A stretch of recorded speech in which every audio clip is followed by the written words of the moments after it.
नमस्ते। एआईलाई अङ्ग्रेजीमा artificial intelligence भनिन्छ।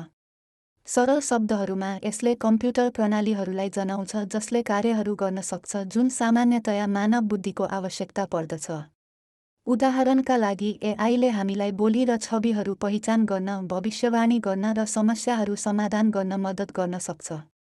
यी प्रणालीहरू डेटाबाट सिक्न र स्पष्ट रूपमा प्रोग्राम नगरी समयसँगै तिनीहरूको कार्य सम्पादन सुधार गर्न डिजाइन गरिएको हो। एआईले आजको संसारलाई धेरै तरिकामा प्रभाव पारिरहेको छ। यो स्वास्थ्य सेवामा रोगहरूको निदान गर्न, ठगी पत्ता लगाउन, वित्तमा, ट्राफिक प्रवाहलाई अनुकूलन गर्न, यातायातमा र मनोरञ्जनमा तपाईलाई मनपर्ने चलचित्र वा गीतहरू सुझाव दिन प्रयोग गरिन्छ। यो कृषि सुधार गर्न र जलवायु परिवर्तनसँग लड्न पनि प्रयोग भइरहेको छ। एआईको द्रुत वृद्धिले हाम्रो जीवनलाई धेरै तरिकामा परिवर्तन गर्ने क्षमता राख्छ। जबकि यसले धेरै फाइदाहरू ल्याउन सक्छ जस्तै दक्षता र उत्पादकता वृद्धि, यसले गोपनीयता, सुरक्षा र जागिर विस्थापनको बारेमा चिन्ता पनि बढाउँछ।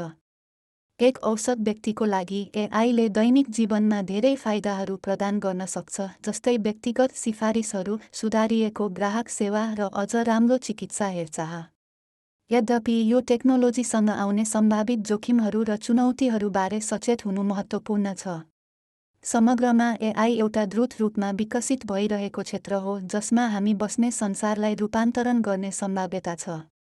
यद्यपि यो सुरुमा जटिल र अपरिचित जस्तो लाग्न सक्छ, यसको सम्भावित प्रभाव र यसलाई हाम्रो जीवन सुधार गर्न कसरी प्रयोग गर्न सकिन्छ भनेर बुझ्न महत्त्वपूर्ण छ।